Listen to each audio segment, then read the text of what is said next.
Hello everyone, welcome to the Om Namah Shivaya education hub. जैसे कि हमने metals and non metals start किया हुआ है, इसमें हमने physical properties, chemical properties, bonding, जिसमें आयनिक एंड कोवलेंट कंपाउंड्स, ये सारे कवर कर लिए हुए हैं। जो हमारे टॉपिक्स रह गए हैं that are ores, minerals, occurrence and methods. हमने जो पिछली क्लासेस की थी विद ट्रिक्स लर्न की थी, जिसने अभी तक नहीं वीडियोस देखी डेफिनेटली चेकआउट कर लो। प्लेलिस्ट में भी आपको मिल जाएगी, metals and non metal search करोगे, नहीं तो आपको डिस्क्रिप्शन बॉक्स में लिंक मिल जाएगा। अगर एक रिकॉल करवा दूँ तो हमने करा था डेंसिटी के लिए ओल्ड लर्न किया था। डेंसिटी के लिए क्या ट्रिक याद की थी? ओल्ड से हमने कहा था लीस्ट वाला आपका क्या है? लिथियम। मोस्ट वाला आपका क्या है? ऑस्मियम। और डी से डेंसिटी की, मतलब डेंसिटी में आपकी मैक्सिमम डेंसिटी ऑस्मियम की होती है, मिनिमम डेंसिटी लिथियम की होती है, और डी से हमने डेंसिटी का टेबल लर्न किया था।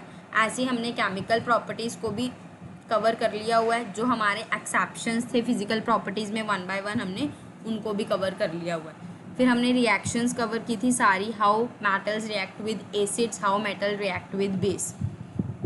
एंड लास्ट में हमने ये रिएक्टिविटी सीरीज़ की थी with two different new tricks. एक हमारी स्पेशल पंजाबी ट्रिक थी और एक आपके जो जर्नल ट्रिक है वो भी आप डेफिनेटली चेकआउट कर लो। फिर हमने ये स्ट्रक्चर्स बनाने देख लिए थे, कैसे ये स्ट्रक्चर्स की फॉर्मेशन होती है और क्या क्या इंपॉर्टेंट करैक्टरिस्टिक्स या प्रॉपर्टीज़ हैं आयनिक और कोवलेंट में, क्या डिफरेंस है, क्योंकि it is one of the important topic, difference between ionic and covalent compounds. आज की क्लास में हमने अपना नेक्स्ट टॉपिक स्टार्ट करना है, that is the occurrence of metals. पहले हम इसमें से कवर कर लेंगे, फिर मैं आपको दूसरे पीडीएफ से ले जाऊंगी क्या क्या इंपॉर्टेंट लर्न करने वाला है। अकरेंस में देखें तो अर्थ क्रस्ट क्या है, हमारा मेजर सोर्स माना जाता है फॉर द मेटल्स के लिए जो मेजर सोर्स है वो क्या है? Earth crust. उसके अलावा सी वाटर में भी हमारे काफ़ी सोल्ट्स प्रेजेंट है, जैसे सोडियम क्लोराइड हो गया, मैग्नीशियम क्लोराइड हो गया, ये भी हमारे मेटल्स सी वाटर से भी हमें मिल जाते हैं। उसके अलावा जो एलिमेंट्स और कंपाउंड्स है वो नेचुरली अकर करते हैं अर्थ क्रस्ट में, जिनको हम क्या बोलते हैं? मिनरल्स भी बोलते हैं।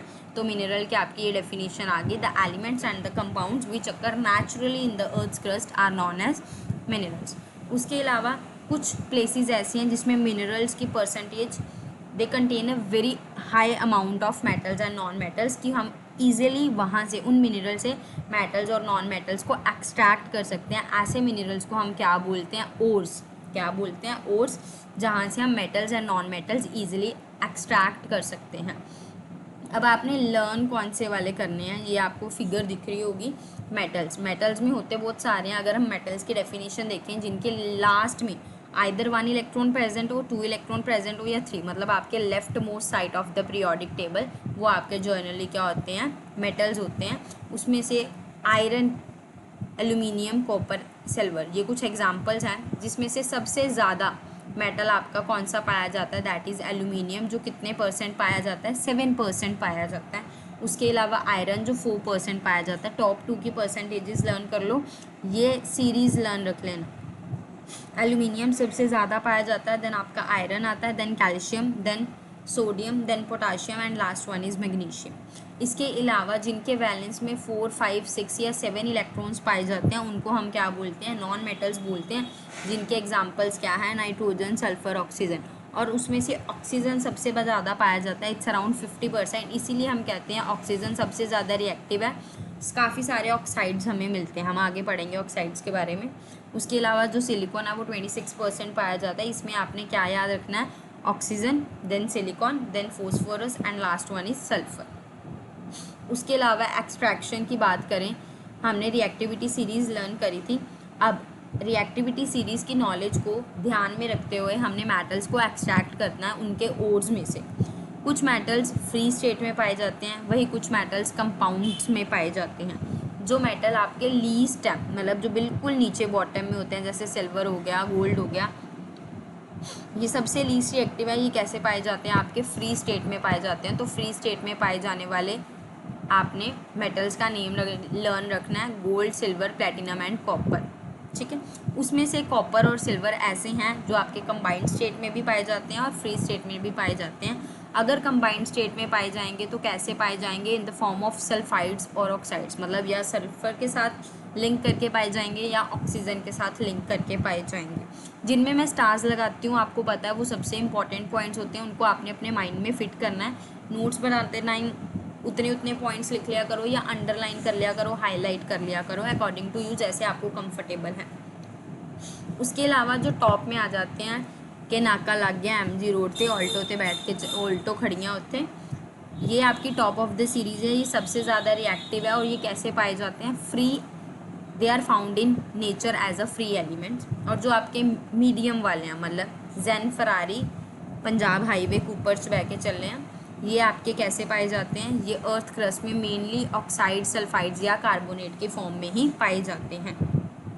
पर many of the metals ores are oxide, generally oxides है, क्योंकि हमने देखा था ऑक्सीजन आपके 50% है जो ईजिली सबके साथ रिएक्ट कर जाती है और सबसे ज़्यादा अबंडेंट है अर्थ पे।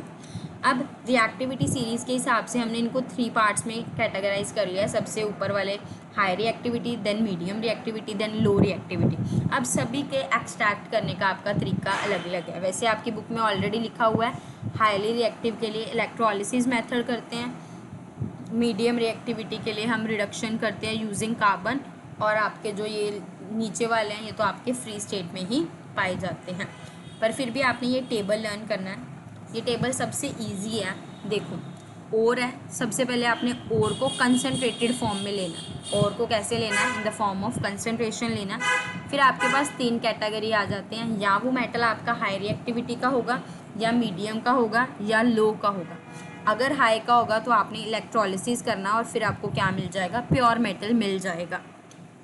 अगर मीडियम का होगा तो मीडियम में हमने ऊपर ही देखा है, ये आपके कार्बोनेट्स और सल्फाइड फॉर्म में प्रेजेंट है।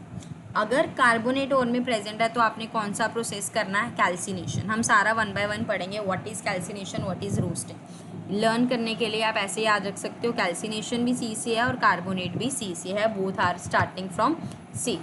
सल्फाइड के लिए आप कौन सा मेथड यूज़ करोगे, रोस्टिंग का। जो मर्जी मेथड यूज़ करो, उसके बाद आपको मिलेगा क्या, ऑक्साइड फॉर्म मिलेगी, मेटल की क्या मिलेगी, ऑक्साइड फॉर्म। फिर ऑक्साइड फॉर्म को आप रिडक्शन करोगे, रिड्यूस करोगे, और फिर लास्ट में उसको क्या करोगे, प्यूरिफिकेशन करोगे, प्योर मेटल मिल जाएगा। यही लो रिएक्टिविटी में हम देखें तो हमें सिर्फ और सिर्फ सल्फाइड ओर्स प्रेजेंट होते हैं, और सल्फाइड में हमें पता है क्या होता है, रोस्टिंग करते हैं। रोस्टिंग के बाद हमें क्या मिलेगा, मेटल मिलेगा। मेटल को हमने क्या करना है, रिफाइन करना है, मतलब प्योर करना है, सो दैट हमें प्योर मेटल मिल जाए। अब थोड़ा इनरिचमेंट की बात कर लेते हैं। Ore mined from the earth are usually contaminated with large amount of impurities. जो हमें ओर्स मिलते हैं उनमें बहुत सारी इम्प्योरिटीज़ होती हैं, मतलब ओर्स के अराउंड में आपको सॉइल लगी मिलेगी, सैंड लगी मिलेगी। ऐसी इम्प्योरिटीज़ को हम क्या बोलते हैं, गैंग। क्या बोलते हैं, गैंग। जैसे हम गैंग बना के आ रहे हैं ना, वैसे ही इम्प्योरिटीज़ भी अपनी गैंग के साथ आती हैं। गैंग बोलते हैं इन सारी इम्प्योरिटीज़ को। The impurities must be remove. तो सबसे पहले हमने क्या करना है, इन इम्प्योरिटीज़ को ही रिमूव करना है एक्सट्रैक्शन से पहले। The process is used for removing the gangue from the ore are based on the difference between the physical and the chemical properties. Different techniques use करते हैं हम गैंग, मतलब इम्प्योरिटीज़ को रिमूव करने के लिए ओर से, सो दैट हमें कंसनट्रेशन अमाउंट जो मिले ओर की वो प्रॉपरली मिल जाए। डिफरेंट टेक्निक्स यूज़ की जाती हैं। बाकी मैं आपको दिखा देती हूँ इस PDF में, जस्ट वेट।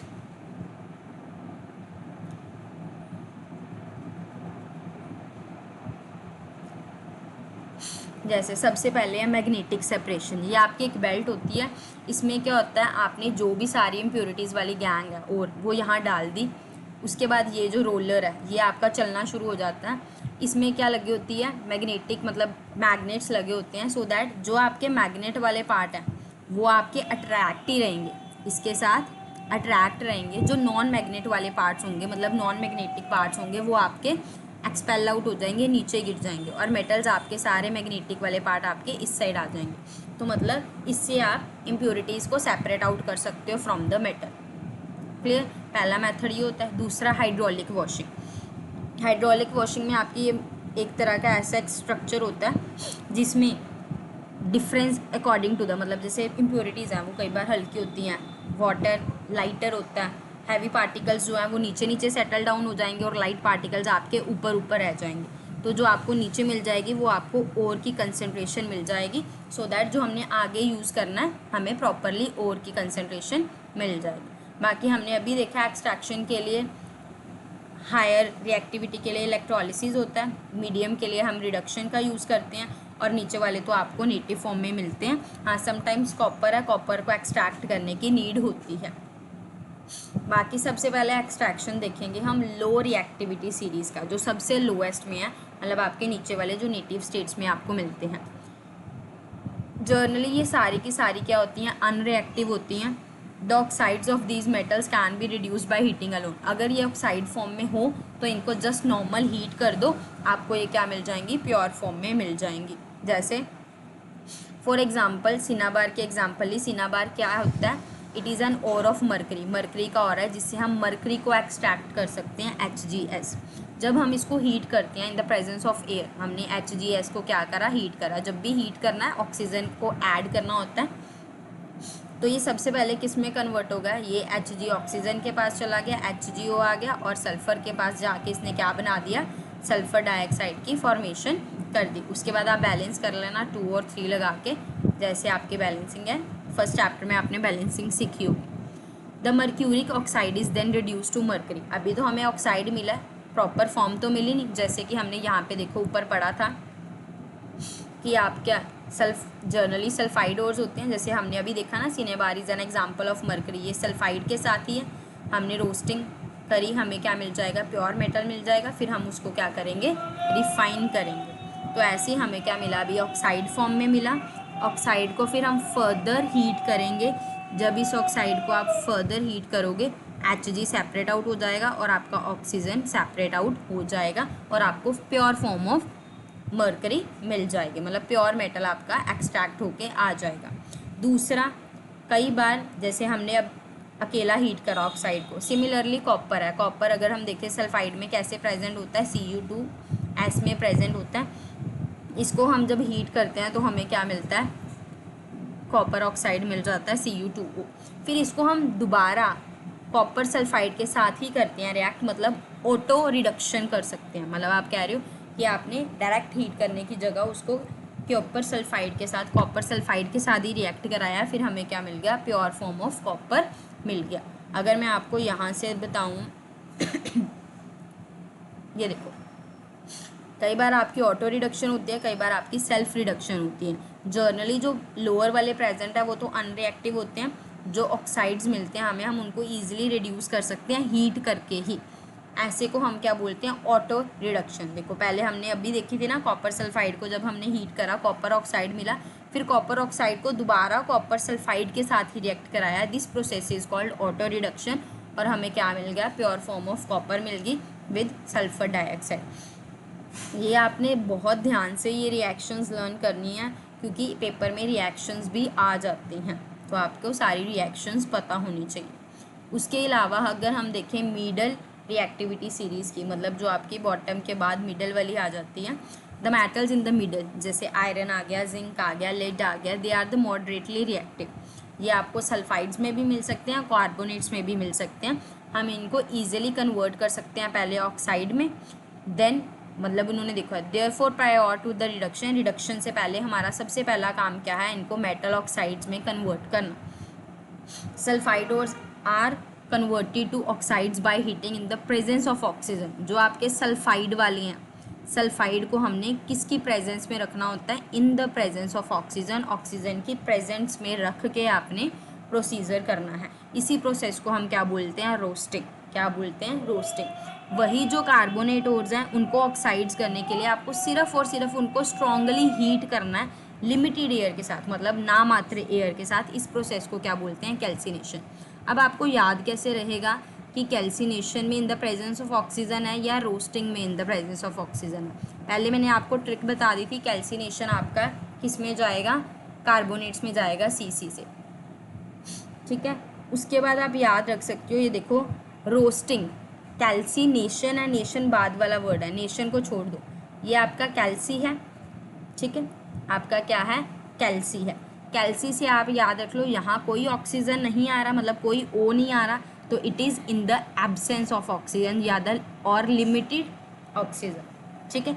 रोस्टिंग में, रोस्ट देख लो, ING छोड़ दो, पीछे वाला छोड़ दो, रोस्ट देख लो, रोस्ट में आपका O आ रहा है ना, that means in the presence of oxygen. आपने roasting in the presence of oxygen करनी है। दूसरी ट्रिक, एक तो ये है आपको याद रखने के लिए कौन सा इन द प्रेजेंस ऑफ ऑक्सीजन है, कौन not the presence of oxygen है। दूसरा आपका होता है एक सल्फाइड और एक आपके हैं कार्बोनेट्स, यही हैं। ये थोड़ी ऑपोजिट ट्रिक है, ठीक है। कार्बोनेट में O आता है बट O ऑलरेडी आ चुका है तो हमें और ऑक्सीजन की नीड नहीं है। कार्बोनेट में ऑलरेडी O आ चुका है तो हमें और ऑक्सीजन की नीड नहीं है, तो ये in the absence of oxygen हो। सल्फाइड में कोई ऑक्सीजन नहीं आया, जैसे अभी हमने Hg2S देखी थी, और वैसे भी नेम में भी कोई ऑक्सीजन नहीं आता, मतलब इसमें ऑक्सीजन है नहीं, तो इसको ऑक्सीजन चाहिए ना, तो इसलिए ये हमेशा इन द प्रेजेंस ऑफ ऑक्सीजन होगी। कैसे होगी? इन द प्रेजेंस ऑफ ऑक्सीजन होगी। तो अब दोनों में से जो आपको कंफर्टेबल है वैसे आप लर्न रख सकते हो, किस में ऑक्सीजन की प्रेजेंस होगी और किस में आपके ऑक्सीजन की प्रेजेंस नहीं होगी। The carbonates are oxides by, ये कैल्सिनेशन पढ़ लिया हमने।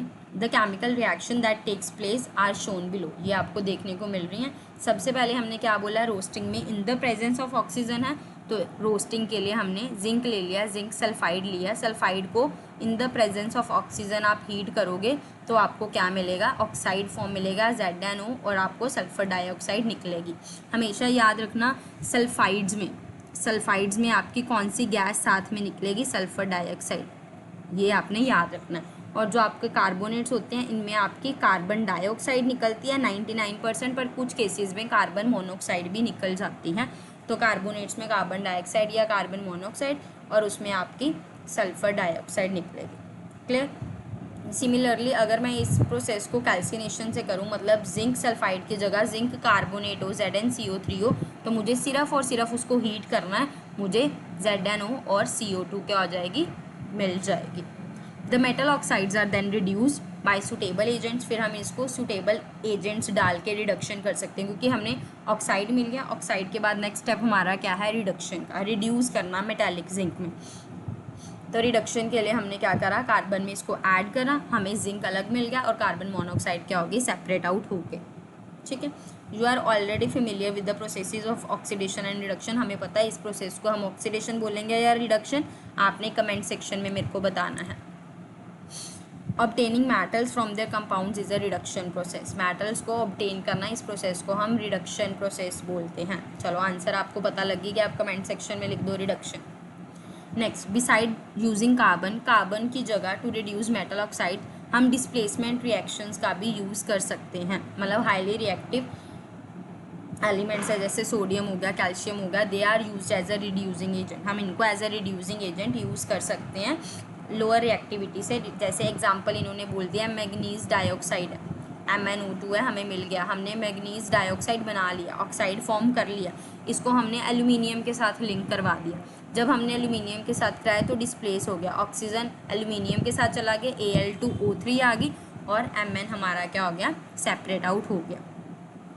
Can you identify the substances that are oxidised and reduce, इसमें आपने बताना है कौन से सब्सटेंसेस ऑक्सीडाइज्ड हैं एंड कौन से सब्सटेंसेस रिड्यूस है, ये आपका होमवर्क है, ये आपने बताना है, क्योंकि इससे मुझे ये पता लगेगा आपका फर्स्ट चैप्टर क्लियर है या नहीं तो नेक्स्ट वीडियो में फर्स्ट चैप्टर पे बनाऊंगी। जो जर्नली डिस्प्लेसमेंट रिएक्शन है ये आपकी एक्सोथर्मिक रिएक्शन है। एक्सोथर्मिक रिएक्शन वो होती है जिसमें हीट इवॉल्व होती है, ठीक है।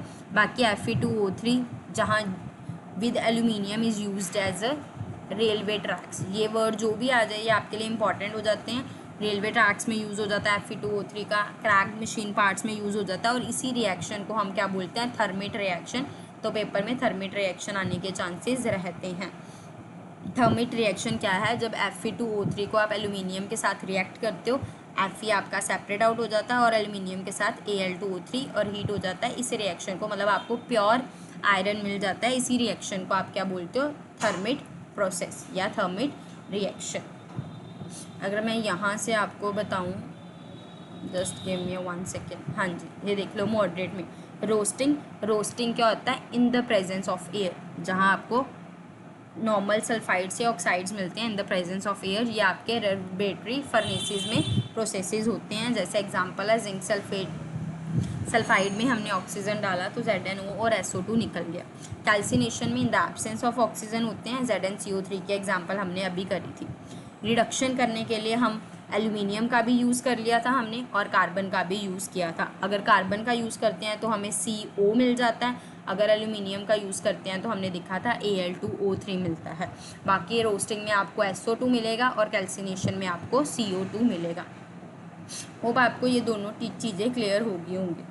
अब आपका जो टॉपिक बच गया वो आपका top of the reactivity series बच गया, जिसमें इलेक्ट्रोलाइनिक रिफाइनिंग अच्छे से समझाना और करोजन वाला टॉपिक बच गया। ये नेक्स्ट वीडियो में मैं आपको कवर कर दूंगी ये दोनों टॉपिक। अभी तक के लिए आप इतना पढ़ लो। अगर आपको कोई भी डाउट है इनमें तो आप अपना डाउट कमेंट सेक्शन में पूछ सकते हो। बाकी एक बार वीडियो रिवाइंड करके देख लेना, सारा आपको एक्सप्लेन किया हुआ है, समझ आ जाएगा। और फिर भी रह जाता है आप कमेंट सेक्शन में पूछ सकते हो डाउट। और नेक्स्ट वीडियो के लिए अपडेट चाहिए तो बेल आइकन को हिट कर लेना, सो दैट जैसे मैं नेक्स्ट वीडियो डालूँ आपको नोटिफिकेशन आ जाए। और अगर अभी तक सब्सक्राइब नहीं किया then please do subscribe my channel और अपनी फीडबैक कमेंट सेक्शन में ज़रूर दिया करो। Thank you so much.